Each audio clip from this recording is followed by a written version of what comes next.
Olá, pessoal. No nosso último tópico, nós falamos um pouco sobre a acidez do solo. Nós vamos trabalhar, né, muito provavelmente com solos ácidos, quase sempre, e a gente tem que ter muito cuidado com isso, tá?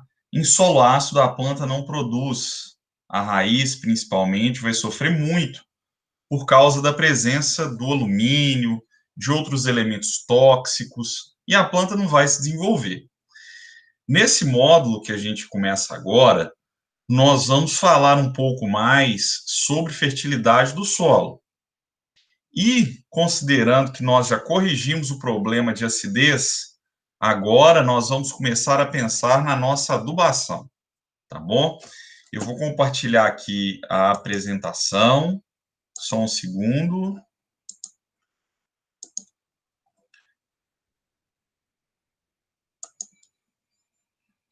Então, pessoal, o título, né, desse nosso tópico é Fundamentos da Fertilidade do Solo. Ele é um tópico bem simples, onde nós vamos relembrar algumas questões que nós já vimos e vamos trazer aqui para vocês algumas leis da fertilidade e bem como as funções de alguns nutrientes, tá bom? Para daí no próximo tópico a gente entrar na parte de cálculo de adubação, que já é, né, um assunto bastante aplicado aí do curso de vocês. Nós já sabemos, pessoal, a planta, ela precisa de água, luz, gás carbônico, oxigênio e nutrientes minerais, tá? E nós vimos lá no início da nossa disciplina que a planta, ela vai conseguir esses nutrientes minerais absorvendo, né, esses elementos principalmente do solo, tá? Então, esses elementos que são imprescindíveis para o desenvolvimento da planta, eles vão entrar principalmente aqui via raiz, tá? Via raiz. O que é fertilidade do solo, então, pessoal? Muita atenção a esse conceito e a tudo que ele implica. Fertilidade do solo é a capacidade do solo de fornecer nutrientes às plantas. Capacidade do solo de fornecer nutrientes às plantas. Então, quando eu falo que um solo é fértil, é porque ele tem alta capacidade de fornecer nutrientes às plantas, tá? Nós vamos ver, né, que muitas vezes o nutriente está lá, o nutriente está no solo, mas a planta, por uma série de questões, não consegue absorver. Ou seja, esse solo, né, ele não tem capacidade em fornecer nutriente para a planta, mesmo o nutriente estando lá. Então, esse, apesar de ter a presença do nutriente, não é um solo fértil, tá bom? Fiquem bastante atentos a isso.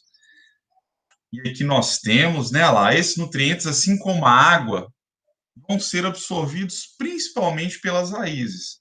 Nós temos, né, vocês vão ouvir falar muito disso, uma estratégia de manejo de adubação que se chama, né, adubação foliar, que é a aplicação de nutrientes na folha, a aplicação de nutrientes para ser absorvido pela folha. Só que essa estratégia, ela só consegue fornecer uma quantidade muito pequena de nutrientes. Então, prioritariamente, a gente vai tentar nutrir a planta pela raiz, tá? Fornecendo nutrientes para o solo. E aqui nós temos, né, para a gente relembrar lá da última aula, um grão aqui de argila carregado negativamente, e nessas cargas negativas, nós temos aqui alguns nutrientes retidos. E esses nutrientes, né, que vão ser aí absorvidos pela planta juntamente com a água, tá bom? Juntamente com a água. Vamos falar um pouquinho de fertilidade e produtividade, pessoal. A produtividade, a produtividade é algo, né, que é função de vários fatores, incluindo o solo. Então, para a sua área ser produtiva, para sua fazenda ser produtiva, você vai depender do solo, você vai depender da planta, do clima, do manejo, que aí vai misturar doença, tratos culturais, incidência de patógeno, tá? Então, nem sempre, pessoal, o fato do seu solo ser fértil implica numa alta produtividade, tá? Produtividade é um conceito mais complexo, que integra outras questões, tá bom? Então, solo fértil, pessoal, é diferente do solo produtivo. O solo fértil é aquele capaz de ceder nutrientes para a planta. Mas muitas vezes, né, o seu solo é rico em nutrientes, mas ele está num ambiente que não tem água, por exemplo, ou ele tem muitas pedras, ou ele tem algum tipo de restrição ao crescimento de raiz, ou ele tem algum elemento tóxico em sua composição, tá? Então ele vai ser fértil, mas não vai ser produtivo, tá? Então observem, pessoal, todo solo produtivo deve ter uma boa fertilidade, mas nem todo solo que é fértil será produtivo. Guardem bem isso aí. Todo solo produtivo é fértil, mas nem todo solo fértil é produtivo, ok? Então, pessoal, o que é um elemento essencial? O que é um nutriente para a planta? Se você pegar lá um tecido da planta, um pedaço da folha, do fruto, do caule, e mandar para o laboratório fazer uma análise, você vai encontrar lá uma série de elementos. Você vai encontrar quase a tabela periódica inteira. Isso quer dizer que todos esses elementos são importantes para a planta? Não, pessoal. Alguns deles são até tóxicos, né? Podem matar a planta, como alumínio e manganês, por exemplo. Só que a planta, né, no momento que ela absorve esses elementos junto com a água, ela não consegue selecionar o que é bom e o que é ruim para ela. Ela não tem esse mecanismo de só absorver o que é nutriente, tá bom? Então, se está lá na planta, não necessariamente é um nutriente, é um elemento essencial. Observem o seguinte, ó, a simples presença de um elemento no tecido não caracteriza sua essencialidade. Para eu falar que um elemento, a exemplo do cálcio, magnésio, nitrogênio, fósforo, potássio, para eu falar que um elemento é um nutriente, é essencial para a planta, existem alguns critérios, pessoal. Existem alguns critérios, que são esses aqui, ó. São os critérios de essencialidade. Eu falar, pessoal, que um elemento ele é um nutriente e ele é essencial para o desenvolvimento da planta, como fósforo, zinco, molibdênio, nitrogênio, fósforo, potássio. Primeiro critério é esse, pessoal. Ó, ele deve participar de algum composto ou de alguma reação metabólica vital dentro da planta. Vou dar um exemplo fazendo analogia aí com a gente. O ferro, para nós, seres humanos, é um elemento essencial. A gente não vive sem o ferro. Por quê? Dentre outras funções, o ferro ele é um componente da hemoglobina que está no sangue. Então, você não vive sem ferro. Da mesma forma, a planta. O ferro é também um elemento essencial para a vida da planta. Também por ser parte de um composto que é essencial, né, ao seu metabolismo. Ele tem uma função específica, ou seja, ele é insubstituível. Exemplo, pessoal, e isso aí já é uma ferramenta prática.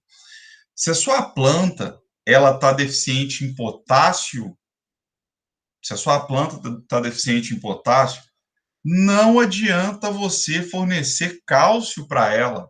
Ela está precisando de potássio. Ou seja, uma coisa não substitui a outra. Isso é muito comum as pessoas tentarem fazer essa compensação. Mas não adianta, as funções são específicas. Então, esse é outro critério. Além disso, o elemento deve ter um efeito direto na vida das plantas. Alguns elementos, pessoal, quando você adiciona no solo, eles vão fazer bem para a planta, mas é um efeito indireto. Muitas vezes, né, eles vão favorecer a atividade microbiana, por exemplo, e isso de forma indireta ajuda o desenvolvimento da planta. Mas por ser de forma indireta, esses elementos não são considerados nutrientes, não são considerados elementos essenciais, tá bom?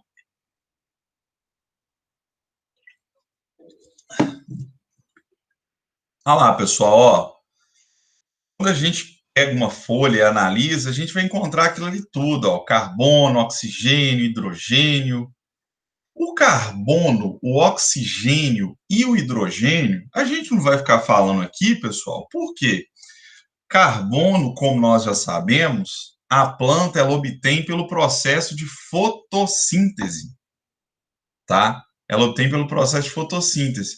O oxigênio e hidrogênio, ela obtém no momento que ela absorve a água, tá bom? Então, nós vamos focar aqui em nitrogênio, potássio, cálcio, magnésio, fósforo, enxofre, cloro, ferro, manganês, boro, zinco, cobre, molibdênio e níquel. Esses são os elementos essenciais para a planta, tá bom? Não se preocupem em decorar esses nomes, né? Isso é uma coisa lá da química, mas vocês vão perceber que com a prática vocês vão começar a decorar, a memorizar isso, né? NPK, né? Nitrogênio, fósforo, potássio, tá bom? E conforme vocês podem ver aqui, pessoal, esses elementos, esses nutrientes, eles são classificados em macro e micronutrientes. Macro e micronutrientes, pessoal. O que, né? Então, são macro e micronutrientes. Os macronutrientes, pessoal, são NPK, tá? Nitrogênio, fósforo, potássio, cálcio, magnésio, enxofre, tá bom? NPK, cálcio, magnésio e enxofre. Já os micronutrientes, pessoal, são aqueles ali, ó, ferro, zinco, cobre, manganês, boro, cloro, molibdênio e níquel, tá bom? Ali os macro, ali os micro. Qual que é a diferença, pessoal? Dá para a gente saber pelo nome. Macro são os elementos que a planta exige em maior quantidade, tá? São elementos que a planta precisa de mais. Você vai precisar fornecer em maiores quantidades no solo, tá bom? E geralmente a sua recomendação vai ser em quilos por hectare. Lembrem-se lá da calagem, pessoal. A calagem, né? Que uma das funções era fornecer cálcio e magnésio para a planta, a gente falava muito em toneladas por hectare. Quando a gente fala em adubo, geralmente é quilos por hectare, principalmente se for macronutriente. O micro, né? Já é aquele elemento exigido em quantidades menores, tá bom? Geralmente gramas por hectare. Imagine, num hectare, pessoal, de 10 mil metros quadrados, a planta vai precisar de algumas gramas de boro. Então, a gente tem que ter muito critério ao realizar esses cálculos. E, da mesma forma, na aplicação, porque a planta precisa de muito pouco para se desenvolver, tá? E nós vamos ver daqui a pouco que não faz diferença a planta precisar de muito ou de pouco. Todos são igualmente importantes, tá? Se faltar aquele que a planta exige em menor quantidade, os efeitos na produtividade serão os mesmos, tá bom? Vai ser prejudicial da mesma forma. Quais são as principais funções? Estou gravando. Quais são as principais funções dos macronutrientes? O primeiro que a gente vai falar aqui é o nitrogênio. Ele é um constituinte de aminoácidos, tá bom? ele está presente nas proteínas. Então, para você ter, por exemplo, uma forragem rica em proteínas, né, para você fornecer para os seus animais, você vai ter que estar bem atento à adubação nitrogenada. Tá? O fósforo é um componente presente na molécula de ATP e de DNA. O potássio é muito importante na regulação osmótica da planta. O que é regulação osmótica, professor? Não estou me lembrando. Dá uma pesquisada aí. Isso é muito importante, principalmente para os que estão no ensino médio ainda. O enxofre é um constituinte de aminoácidos, tá? O cálcio é um componente da parede celular das plantas. O magnésio é um componente da clorofila, ou seja, imprescindível para o processo fotossintético. O ferro, né, ele vai ser um constituinte dos cloroplastos, ou seja, bastante importante para a fotossíntese também. O manganês é um cofator enzimático. O cobre é um constituinte da lignina. Observem, pessoal, cada elemento tem uma função específica dentro da planta, tá bom? E sem isso aqui a planta não vive, a planta não produz. Por isso são tão importantes. O zinco é importante para a síntese de proteínas, o boro para o metabolismo de carboidratos, o molibdênio para a fixação biológica do nitrogênio, e o cloro aí para a evolução fotossintética do oxigênio ali durante, né, o nosso processo de fotossíntese, tá bom? Então, esses são os macro e micronutrientes e as suas funções. Ah, me esqueci. O níquel ele é um constituinte da urease e ele é bastante importante aí, principalmente para a nutrição da planta em nitrogênio. Agora nós vamos ver, pessoal, algumas leis da fertilidade, tá bom? Que são muito importantes para a gente manejar bem o nosso solo e não faltar nutriente para a planta. A primeira que nós temos aqui é a lei da restituição. Conforme o nome já fala, o que é a lei da restituição, pessoal? Se você tirou, tá? Se a planta absorveu do solo e você colheu essa planta depois, levou esse nutriente embora, você tem que colocar de volta. Tirou, tem que colocar de volta. Essa é a lei da restituição, bastante antiga. A fertilidade de um solo só poderá ser conservada quando são restituídas as quantidades dos nutrientes removidas pelas colheitas, tá bom? Então, a planta absorveu, colheu, absorveu nutriente, essa planta foi colhida depois, esse nutriente precisa ser reposto. Tá? Só que até hoje tem gente que não respeita essa lei. Um ótimo exemplo que nós temos é na pecuária. A gramínea está ali crescendo, está absorvendo nutriente, o animal come essa gramínea, né, come essa pastagem, ele é abatido, né, e na carcaça dele, ele está levando ali uma quantidade muito grande de nutrientes, e os pecuaristas muitas vezes são relutantes em adubar a pastagem para repor isso que está sendo removido. E é por isso que isso causa processo de degradação, as pastagens não produzem, tá bom? O inconveniente dessa lei, pessoal, é o seguinte, ó, existem outras formas de perder nutriente. Então, tem outras formas que o nutriente sai da sua área, não apenas a colheita, tá bom? Esse é o inconveniente dessa lei. E só para a gente dar uma olhada, olha, pessoal, só para vocês terem ideia, quando a gente colhe a cana, dá uma olhada nisso aqui. A gente colhe o colmo dela, tá? No momento da colheita lá, a gente está tirando 60 quilos de nitrogênio por hectare. Quando a gente corta a cana lá e coloca o colmo no caminhão e leva para fazer açúcar ou para fazer etanol ou cachaça, você está levando 60 quilos de nitrogênio com você. O que você vai ter que fazer? Repor esse nitrogênio. O solo ele não é uma fonte infinita de nutrientes. Aí olha o potássio aqui, pessoal. Olha o potássio. Em cada hectare de cana que você colhe, você está tirando 96 quilos de potássio. Você precisa repor esse potássio, tá bom? Se você não repor, você não vai conseguir produzir, ok? Vamos para uma outra lei da fertilidade que é importantíssima, pessoal, e tem a ver com aquilo que eu falei.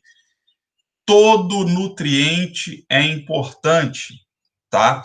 Essa questão de alguns serem exigidos em altas quantidades e outros em menores quantidades, isso é só uma questão de recomendação, mas todos serão importantes. Se faltar um, a sua produção será comprometida. Se faltar um de todos aqueles que listamos, aquela função específica, ela não será exercida e a sua produtividade será comprometida. E é sobre isso que fala a lei do mínimo. A lei do mínimo, lá, pessoal, a produção de uma cultura é limitada pela quantidade do elemento que se encontra no mínimo em relação às necessidades da planta. O que isso quer dizer, pessoal? Vamos supor que você forneceu todos os nutrientes na quantidade que a planta precisa, menos o níquel. Você forneceu tudo na quantidade que a planta precisa. Nitrogênio, fósforo, potássio, cálcio, magnésio, enxofre, ferro, manganês, zinco. Aí o níquel não. O níquel não. O nutriente, pessoal, que vai determinar a sua produtividade vai ser o níquel, tá? O nutriente que vai determinar até onde a sua planta vai ser o níquel. Essa é a lei do mínimo. Esse barril ilustra bem aqui para a gente, pessoal. Ó, você tinha uma produtividade aqui potencial. Se você tivesse fornecido, né, de forma correta, atendendo à exigência, todos os nutrientes da planta. Aqui, todos, né? Mas aí, ó, o zinco você forneceu bem abaixo do que a planta precisava. Então, a sua planta ela vai produzir de acordo com a quantidade de zinco que você forneceu para ela, tá bom? Vai ser o zinco que vai ser ali o limitante da sua produtividade. Vamos supor que você fez uma adubação e corrigiu o zinco. Aí a gente vai ver que vai ser o magnésio ou talvez o cobre. Aí você fez uma calagem, fez uma adubação, corrigiu o magnésio e cobre. O cálcio vai limitar a sua produtividade, desculpa, até tudo chegar no nível que a planta precisa. Observem que ó, essa ilustração é ótima. Esse barril ele é bastante didático, porque você vê por onde a sua produtividade está escapando, tá? Então lembrem-se disso. Nesse caso aqui, o boro, ó. O boro está abaixo e vai ser por causa do boro que você vai perder produtividade. Essa é a lei do mínimo, né? O nutriente fornecido de forma deficiente vai ser o que vai determinar a sua produtividade. Aí vamos supor que você consegue corrigir o boro. Aí o magnésio vai ser o limitante. Vamos supor que você corrige o magnésio. O enxofre vai ser o limitante. Nós temos aqui o silício, pessoal. Silício não é nutriente essencial, tá? Ele é um elemento benéfico. Ele faz bem para a planta, mas não atende aqueles critérios de essencialidade, tá bom? Essa lei é muito boa, tá? Essa lei é muito boa. A lei do mínimo. Sempre lembrem-se dessa lei para ter em mente o seguinte: você precisa fornecer tudo para a planta. Não adianta você gastar lá, né, alguns $1.000 em nitrogênio, fósforo, potássio e esquecer de fornecer o tiquinho de zinco que a planta precisa, tá bom? Lembrem-se disso. Tem uma outra lei que é a lei dos acréscimos decrescentes. O que essa lei fala, pessoal? Não adianta, na verdade, né? Quando você fica aumentando dose do nutriente, você fala assim: ah, não, eu vou aumentar a dose do nutriente para ver se a planta produz mais. Chega num ponto, né, que esse aumento na produtividade, em função do aumento na dose de adubo, ele é cada vez menor. Então, você coloca lá o dobro de adubo e a planta produz só um pouquinho a mais, tornando, né, esse aumento inviável. Essa é a lei dos acréscimos decrescentes. Observem no gráfico aqui, pessoal. Lá, no primeiro momento, você tinha ali uma dose 1 com a produtividade 1. Aí você dobrou a dose, tá? Você dobrou a dose aqui, ó, você aumentou 2 vezes. Observem que o acréscimo aqui foi... A produtividade não dobrou. Aí, opa, você aumentou mais uma vez. Aí, observem, o acréscimo vai só diminuindo, pessoal. Essa é a lei dos incrementos ou dos acréscimos decrescentes, tá? Então, não adianta você ficar aumentando dose de nutriente, porque a resposta da planta não é na mesma proporção. E conforme nós vamos ver agora, tem até um último ali, que o que aconteceu? A produtividade começou a cair, tá? Porque nós temos também a lei do máximo, e nós precisamos tomar a gente precisa ter muita atenção, muito cuidado com a lei do máximo, pelo seguinte, chega num ponto, pessoal, que se você erra a sua recomendação, se você exagera aquele nutriente, ele pode ter um efeito tóxico na planta, tá? É por isso que nós vamos estudar, a gente vai entrar nos cálculos, né? No nosso próximo tópico, a gente tem que ter muita atenção. Porque quando você faz uma recomendação maior do que a planta precisa, além do prejuízo, né? Além de você estar gastando mais do que você deveria, você pode matar a planta. Observem aqui o seguinte, pessoal. Chega num ponto que você está aumentando a dose aqui, né? Você está aumentando a dose, a produtividade está aumentando. Chega num ponto que ela começa a cair, ó. Provavelmente em função desse excesso que tem um efeito tóxico na produção da planta, tá bom? E isso aqui é muito arriscado, principalmente naqueles nutrientes que a planta precisa só de um pouco, tipo né, nesse caso, os micronutrientes, que ela precisa de gramas por hectare, né? Precisa de uma mão em 10 mil metros quadrados, tá? O que é a adubação? O que nós vamos fazer na adubação, pessoal? Nós vamos fornecer os nutrientes que a planta precisa na quantidade que ela precisa. Então, como que nós vamos fazer isso? Nós vamos pegar a nossa análise de solo, tá?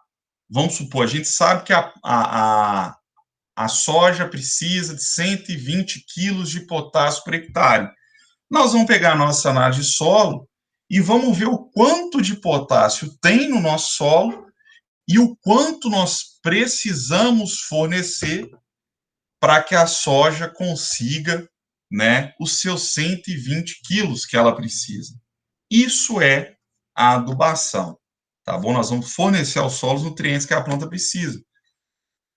Existem os adubos químicos, que é o que a gente vai enfatizar aqui mais. O exemplo mais clássico é o 4-14-8. 4-14-8, pessoal, nós vamos ver na próxima aula, mas é o percentual de nitrogênio, fósforo e potássio no adubo, tá? N, P e K.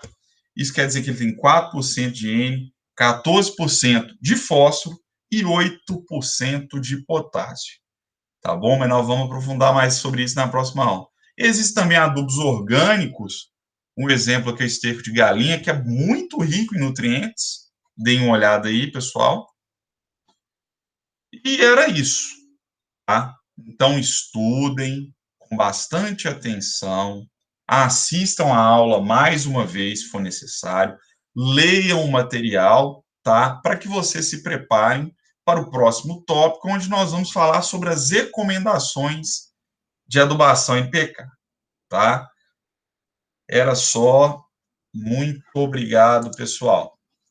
Até a próxima. Um abraço.